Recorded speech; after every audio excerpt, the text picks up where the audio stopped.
nombre es Danilo Martínez y originalmente soy de El Salvador. Trabajo con el Departamento de Agricultura del Estado de Dakota del Norte en la Oficina de Certificación de Semillas. Para la gente latina, ¿qué es lo que usted le diría a alguien que está considerando este camino como una carrera propia? En primer lugar, ¿qué se necesita aprender? ¿Qué tipo de educación se tiene que estudiar? ¿Y cuáles son las cosas que más le han llamado la atención acerca de esta carrera? Cuando era niño, yo nací en el campo. Nací en campo, de una familia pobre en El Salvador. Y el gran ejemplo fueron mis abuelos paternos. Ellos eran pobres, analfabetas. Y no sé, parece que fue Dios el que le iluminó la cabeza a mi abuelo y puso a mi padre a la escuela. Y le salió inteligente ese niño. Y estuvo a punto de ir a la universidad, pero desafortunadamente se casó, hizo su familia y ya no pudo. De ahí nací yo, mis hermanos, y siempre en ellos nos ponían que el estudio era el machete que nos iba a servir en el futuro. Wow. Ese era el machete. A pesar de que estábamos en el campo, habían los hijos de los vecinos, ellos no iban a la escuela. Y nosotros íbamos a la escuela. Y viendo a los vecinos, viendo en el área donde crecí, viendo el ejemplo de mi abuelo, dije, me gustaría estudiar agricultura. Yo sabía, estoy hablando como a mediados de los años 70, dije, quiero ser ingeniero agrónomo, pero tengo que estudiar y voy a ir a la universidad. De ahí mis sueños eran para esa época de salir a un país a estudiar fuera, pero eso estaba en mente, eso era un sueño nada más, pero nunca me imaginé que iba a venir por aquí. Visité varias embajadas en El Salvador para ver cuál era la oportunidad que ellos le daban a los estudiantes pobres de los países centroamericanos. Sí tuve la oportunidad de hablar con los representantes culturales en cada embajada y todos me ponían un pretexto de que tenía que aplicar para las becas y siempre ellos no daban becas, no quedaban medias becas. Ajá, y ya al final me desanimé, dije, no voy a estudiar en la Universidad de El Salvador. Me inscribí en la universidad, la carrera de ingeniería agrícola, y ahí empecé. Estudiaba a medio tiempo porque tenía que trabajar, porque mis padres me dijeron, te vamos a ayudar hasta el bachillerato. Si tú quieres estudiar, tienes que conseguir un empleo y tú costeártelo. Y sí le agradezco a mi padre y a una madrina que en paz descanse, me consiguieron un empleo con el gobierno, en el estado, en el lugar donde mi padre trabajaba. Y de ahí empecé a costearme mis estudios. Claro, no es lo mismo que los padres le paguen los estudios que uno estárselos pagando, porque uno no estudia bien, no va a tiempo completo y eso influye bastante. Y al final, todo lo que fue durante los años 80, claro, el país estaba en guerra y aún así, eso no me desanimó, seguí estudiando. Y ya para finales de los 90 ya me hacía falta un año para egresar. Pero, le digo yo, afortunadamente o desafortunadamente, dejé el país, vine acá a Fargo, pero no vine solo, vine con esa idea de continuar, de terminar. Traje todo, legalicé toda mi documentación universitaria, la documentación del bachillerato. Tuve que aprender el inglés. ¿Y qué tal? lo aprendí. Al final, me gradué. Terminé mis estudios, dije yo, vaya, por lo menos con la licenciatura para mí ya es algo. Ya era algo, ya tenía, como le llaman en mi país, tenía el cartón que me acreditaba que había egresado de una universidad de aquí de Estados Unidos. Y eso para mí fue mi segundo logro después de haber aprendido el inglés. Ahora el tercer logro era obtener un empleo. ¿Qué exactamente es eso para los que no conocemos? ¿Qué es la certificación de semillas? Y me explicó usted que en su trabajo está asignado a los condados Foster, Eddy, Wells y Sheridan. Entonces le dan una área que usted tiene que inspeccionar. Sí. Entonces su trabajo tiene que ver con inspecciones y que me gustaría que me explique qué es eso de la inspección, qué tiene que ser. Esta inspección se le hace a los agricultores que venden semilla certificada. Esta semilla certificada es para ser vendida fuera del estado, de Dakota del Norte y fuera de los Estados Unidos. Esta semilla tiene que cumplir las reglas del estado para ser vendida como semilla certificada dentro y fuera del estado y del país. Y denos un resumen, una explicación pequeña de cuáles son esas calidades que tienen que reunir una semilla para poder ser certificada. Bien, la semilla. Les voy a poner un ejemplo bien claro. Bien, el agricultor viene y nos dice, yo voy a sembrar trigo para su exportación dentro y fuera del estado y fuera del país. El agricultor nos presenta la solicitud de inspección de campo. Nosotros, cuando es tiempo de ir al campo a inspeccionar, a la hora de la inspección, nosotros llegamos al campo, sacamos la solicitud y miramos. Trigo está sembrado ahí, trigo está escrito en la solicitud. Empezamos a inspeccionar el campo de esquina a esquina. A veces son campos de 120 acres, 150 acres, a veces son unos 300 acres. Y hay que recorrerlos de esquina a esquina, norte a sur, este y a oeste, a veces en círculo. ¿Por qué? Porque tenemos que estar seguros de que es trigo lo que el agricultor tiene sembrado. Si hay otro cultivo como cebada, que aquí le llaman barley, entonces nosotros reportamos la cantidad de barley que se encontró en ese campo. Si se encuentra determinada cantidad de cebada en el campo y se sobrepasa de los números estipulados por el estado, entonces ese campo es rechazado. Ya no es semilla. Ya no es semilla certificada. Ya no es semilla certificada. Ya se le hace la recomendación al agricultor a que la venda como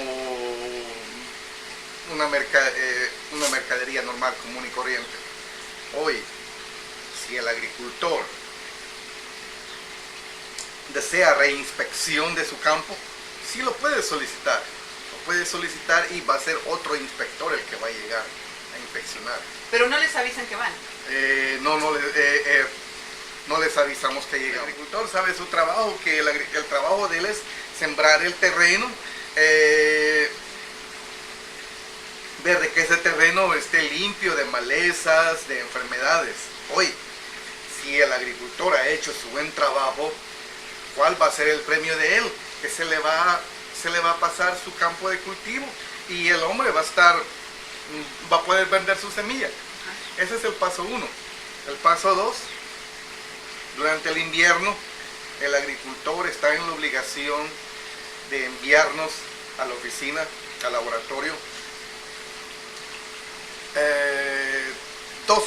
2 o más libras del producto que se le ha inspeccionado. Como muestra. Como muestras. Él envía su muestra del terreno, del cultivo ese que se le inspeccionó. Ahí se le hace la inspección visual.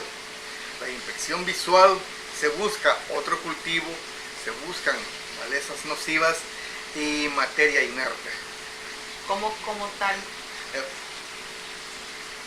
Otro cultivo puede ser la cebada, la avena, el trigo de pasta, aquí le llaman durum. Frijol de soya. Sí, ajá, frijol de soya, maíz, eso se les llaman contaminantes. Bien. Malezas. Se le puede encontrar una maleza nociva, una maleza normal, ya sea semillas de pasto, semillas de flores. De girasol. Ajá, de girasol, bien. Y se le puede encontrar otra clase de semillas que solo se pueden ver a través de un estereoscopio. Eso, para la materia inerte hay reglas que uno tiene que seguirlas al pie de la letra. Tiene que seguirlas al pie de Entonces, la letra. tiene que revisar que no haya más de cierto porcentaje de Cierto esto, de aquello, porcentaje, del otro, sí, dentro, para que se pueda Se certificar. puede certificar, sí. Entonces, que hasta que no se completen esos 2 pasos, no es una semilla certificada. No es una semilla certificada. Bien, el paso número 3 ya es un paso que ya son otras personas encargadas en llenar los papeles. ¿Cuánto tiempo lleva en el laboratorio? Ya llevo más de 8 años trabajando, y en el programa de la papa trabajé 7 años. En total son casi los 15 años de estar trabajando ahí. Le doy gracias a Dios que me ha dado la paciencia de estar ahí. A mis compañeros de trabajo que me han soportado. Y yo pensé si cuando llegué a trabajar ahí al departamento iba a ser uno de esos empleos que sirven para trampolín, ganar experiencia e irme, pero nunca me imaginé que me iba a quedar. ¿De veras? Ajá, sí, nunca me imaginé que me iba a quedar. Ajá, ¿por qué me quedé? Porque empecé a trabajar en el área de agricultura, y esos eran mis sueños de niño. Pero nunca me imaginé que iba a estar trabajando aquí en los Estados Unidos con agricultores. Nunca me imaginé, y eso le doy gracias a ¿Qué Dios. más le ha llamado la atención de lo que ha aprendido y cómo puede aplicarse ese conocimiento que usted tiene a otros países latinoamericanos?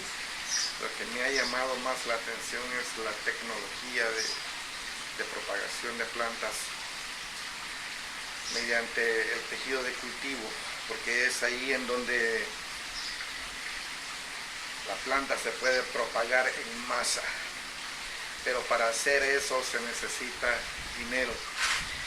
Dinero que desafortunadamente en nuestros países no lo tiene.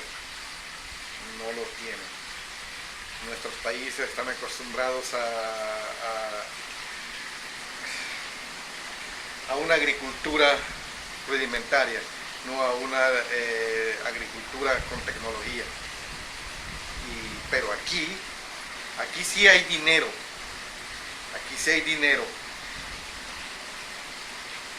Ya sea para construir un laboratorio, construir los invernaderos, comprar los insumos necesarios, comprar la maquinaria, comprar todo lo que se va a utilizar en el laboratorio. Y es eso lo que me ha gustado a mí aquí.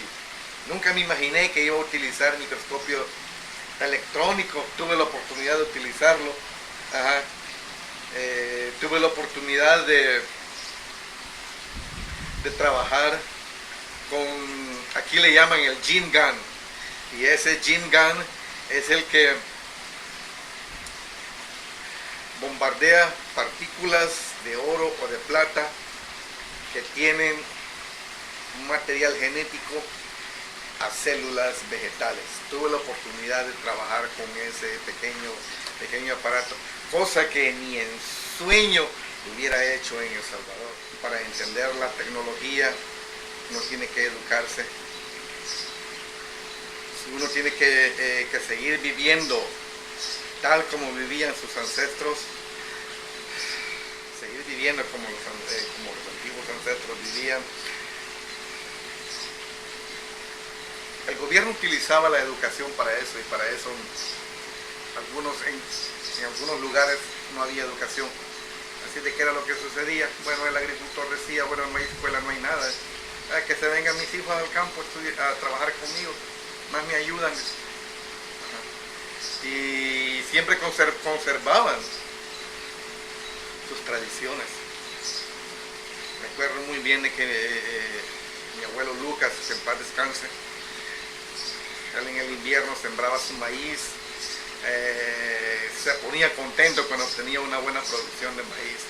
Ya después, como a finales de diciembre, decía, voy a sembrar el nacionales. Era un maíz que lo tenía escondido. Que era un maíz que lo tenía escondido y lo sembraba. Y ese maíz, él podía sembrar un montón de veces de ese maíz y no se alteraba ese maíz. Pero ya después que vinieron los famosos híbridos, que solo se puede sembrar una vez,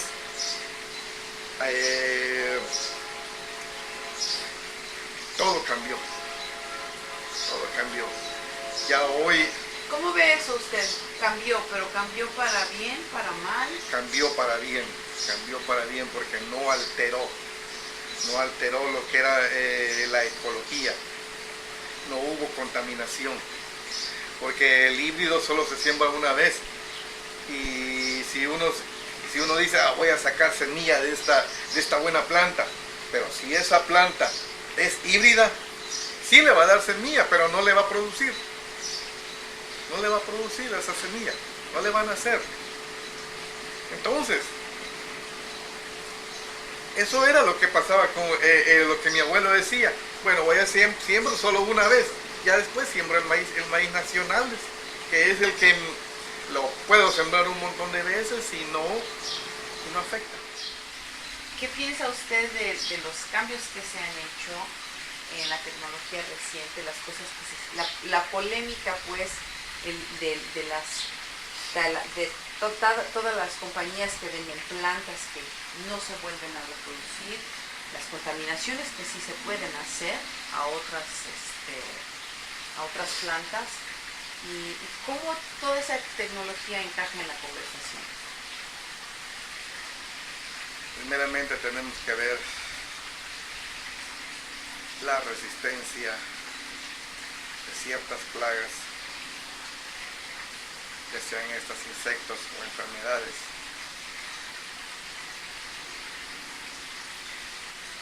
Lo que yo he visto es de que entre más pesticida se le aplica a un cultivo, los insectos y las enfermedades se vuelven más resistentes.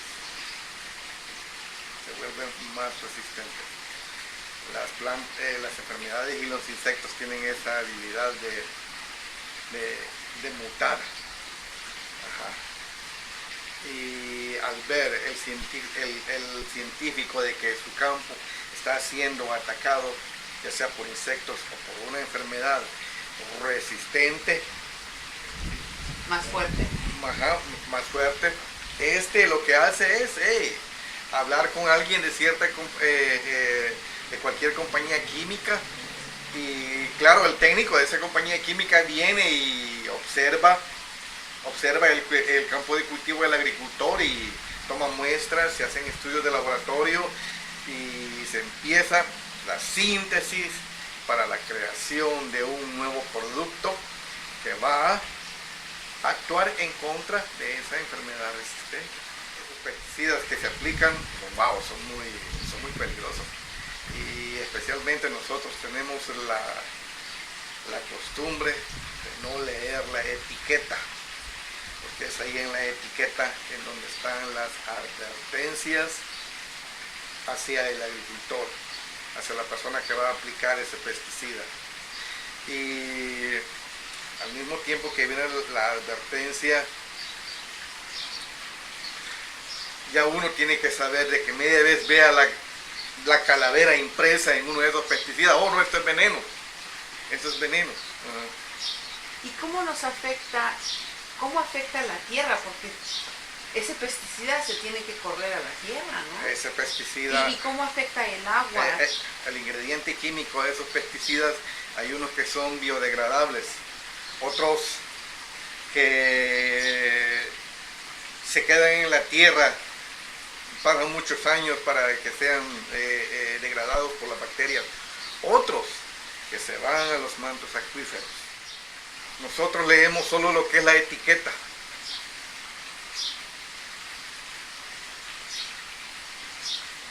Pero no sabemos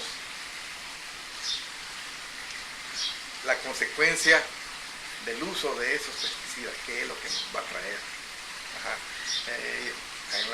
Cuando estaba estudiando tuve la oportunidad de tomar una clase sobre principios de malezas, y esa clase nos hablaba bastante sobre las malezas y sobre los insecticidas, la síntesis de esos insecticidas, cómo los fabricaban, qué era el producto químico, el ingrediente activo le llaman aquí, y qué era lo que ese ingrediente activo le causaba al ser humano. Y hay ciertos pesticidas que en la advertencia ponen lo que le puede causar al ser humano. Así como, le voy a poner el ejemplo, este herbicida A. En la viñeta le puede decir precaución, carcinogénico, produce cáncer. La manipulación inadecuada de ese pesticida le va a producir cáncer. A la persona que lo está manipulando. Sí, wow. Sí, le puede causar cáncer. Bien, otro de los efectos es la deformación del feto. Otro problema es cáncer en la piel. Pero son cosas que nosotros tenemos que saber, identificar cuando vamos a aplicar uno de esos pesticidas.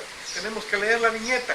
Y yo le voy a ser muy sincero, cuando yo estaba en El Salvador, iba a comprar el pesticida, herbicida era lo que más utilizaba, y lo deshacía con la mano. Eso era ignorancia. Ignorancia. Cada pesticida lo agarraba, lo echaba en la bomba y lo deshacía con la mano. Lo agarraba, lo echaba en la regadera, lo deshacía con la mano. Y nunca me atreví a leer la etiqueta. Esos eran los herbicidas. Los insecticidas es otra cosa. Los insecticidas son peores, porque es un ingrediente activo rápido que inmediatamente le penetra la piel, se le va la sangre y adiós. Hay otros herbicidas que al nomás respirarlos o inhalarlos, los humos o el vapor se le va por la nariz, le llega al cerebro y le paraliza todo y adiós. ¿Por qué sucede eso? Porque no leemos, tenemos que leer. Entonces, para manejar cualquier tipo de pesticidas, herbicidas y herbicidas también, hay que tener muchísimo cuidado. Para las personas que, por ejemplo, que queremos comenzar a aprender más acerca de la agricultura, que estamos haciendo las cosas en nuestra casa, ¿cómo nos recomienda que manejemos esa situación? Puede buscar en el internet, número 1, número 2, puede visitar el departamento de extensión de la universidad aquí, ya sea de NDSU o de Morehead State. Ellos ahí tienen información y les pueden decir lo que usted puede hacer. Yo he leído y he visto que algunas personas que no tienen su jardín utilizan, como puedo decir, la técnica de cultivos hidropónicos para producir su comida. Yo los he visto. Y aún en Fargo parece que hay personas que no tienen espacio, pero ahí tienen su jardincito, un pequeño jardín hidropónico, y de ahí están cosechando su comida, sus verduras. Hay que ponerse en contacto con este tipo de personas para ver qué se puede hacer. Para mí es hacer esta entrevista es una oportunidad de mostrar caras que quizás la gente reconoce de la comunidad, personas que llegan a jugar un papel importante en la comunidad, pero que es un perfil de la persona, un poquito más quién es esta persona, ya lo hemos visto por allá de Danilo, pero ¿qué hace? ¿A qué se dedica? Eso es lo que la gente no sabe. Por eso se lo vamos a decir. Eso es lo que la gente no sabe y claro, a veces cuando ¿y qué hace usted? Me dicen, soy el barrendero, les digo. Ya sea en las construcciones o en lo que sea. Y claro, a mí me dan vehículo, me dan todo, y cuando me miran y me empiezan a hablar en español, mire, ¿y usted qué hace? Oh, yo trabajo con esto. Wow, usted está bien. No les digo nada, solo les digo, mira, se requiere de sacrificio, de empeño,